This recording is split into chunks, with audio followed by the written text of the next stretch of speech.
Hi everyone, welcome back to the channel. Today is Cinco de Mayo and I'm feeling festive, so we are going to be making vegan empanadas with a cake. Let's just dive into the recipe.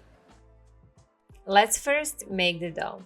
Here we have masa harina, which we will convert into a dough for our empanadas just by following package instructions. Very simple. So we have 2 cups of masa harina. We are going to add half teaspoon of salt. Apparently this is not traditional way, but it is on the instructions. It says 1.5 cups to 2 cups of hot water. And we're gonna slowly pour that in. Slowly pour the hot water in while constantly mixing with a wooden spatula, and then eventually you can finish combining all the ingredients with your hands. So I used up 1.5 cups so far. It should still be a little bit sticky once we finish mixing, because we're gonna let it set for about 1 hour, and during that time corn is going to absorb a little bit more water, so we want it to be a little bit more wet at this stage. All right, so this is the dough. So nice and soft.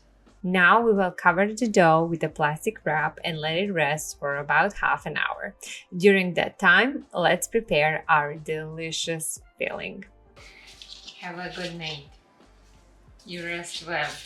So we're moving to our filling, and start of our filling are those amazing poblano peppers, which we'll start preparing by charring them on top of our stove. Alternatively, you can use your broiler, but this is much easier. Turn your stove to medium-high heat, and then carefully place your poblanos. You can do maybe 2 at a time if you would like to multitask. And flip them. Ooh, they're already getting some color. Just make sure to turn them all the time. When your poblanos are done, once on all of the sides they have these finely charred areas like these. All right, once they're done, we're gonna transfer them to a bowl, and this one too, and then cover them with a plastic wrap so that they can steam, and then we can easily peel the skin off.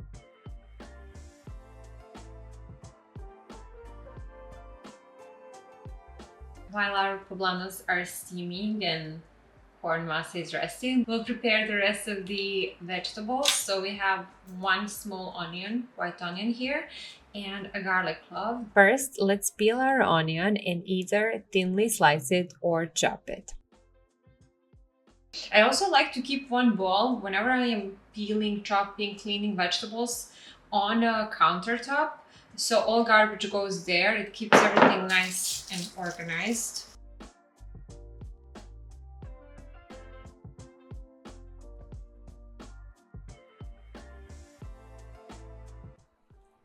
Then smash the garlic clove with the side of a knife for easier peeling, and thinly slice it.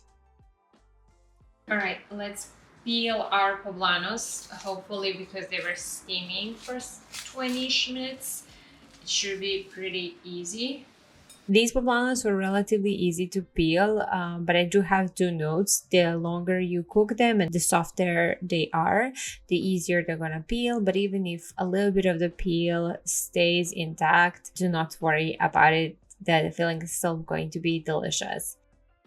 Before you start peeling them, make sure they are not too hot. We don't want you to burn your hands. After you remove the peel, remove the stem with the seeds as well. Then slice poblanos into long strips. And now we will combine these veggies into delicious filling. Turn on your stove to a medium heat and add 1 tablespoon of water. So we have here our chopped onion, garlic, and poblanos. First, we're going to cook some onion and garlic, and then once they soften, we're going to add poblanos. Once pan is hot, add onion, garlic, and half teaspoon of salt and cook until vegetables are lightly browned 6 to 8 minutes.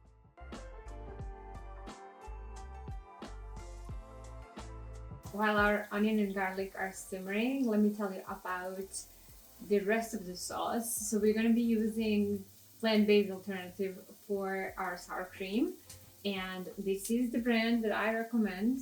It's Hill. So I measured 2/3 of a cup, which is around 170 grams. As soon as our onion and garlic are soft enough, we're going to add poblanos, cream, and milk.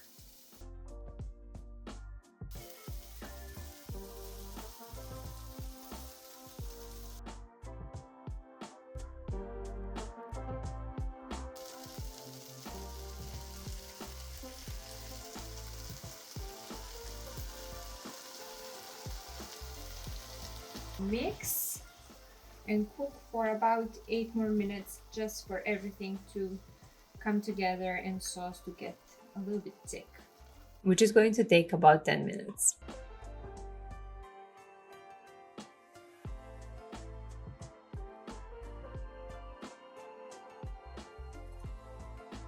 So our filling is done. My whole kitchen and house probably smells so delicious. The garlic, onion, peppers, the cream. I really wish you can smell it through the camera. I'm so excited to use it to stuff our tortillas, but first we have to make them. So our dough has been resting for an hour now, and we're gonna use it to create tortilla. So let's do that.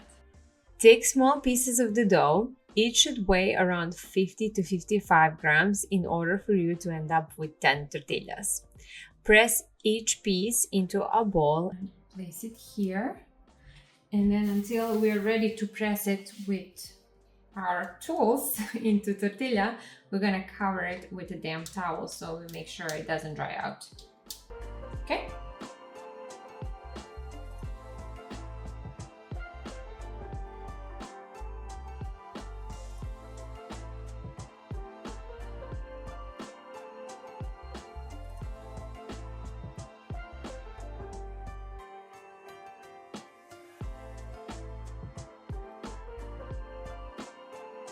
The most fun part is when we get to play with the dough. So on the bottom of our bowl, we're gonna use a part of the Ziploc bag that is a little bit harder, and you will see later why.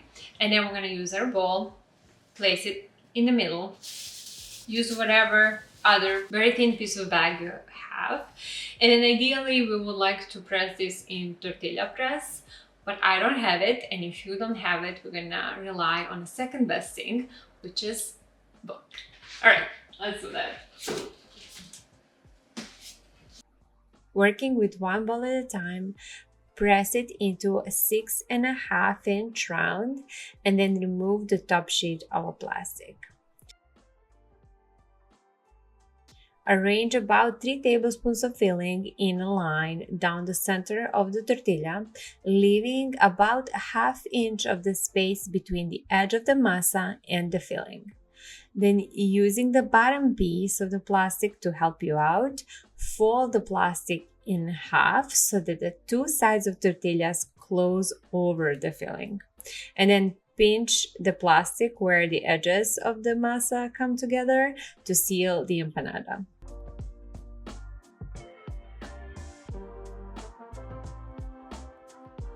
Peel off the plastic and transfer empanada to a sheet tray.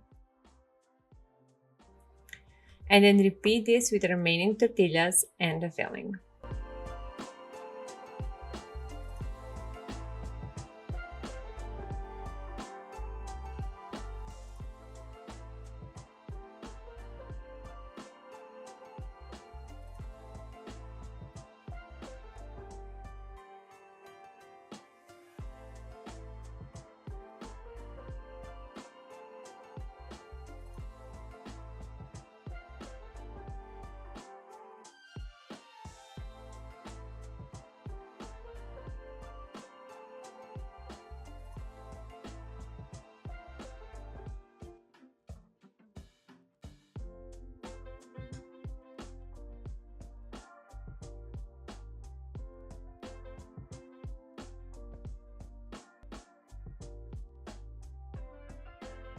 Empanadas are done, both the air fried version and the baked version. My first impression is the one that are air fried are a little bit more crispy. However, they both look absolutely delicious. Go ahead and try the air fried first. This is the cross section.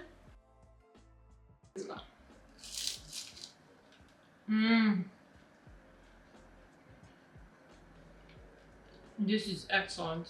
Let me show you the oven baked one. Let's dip that one in.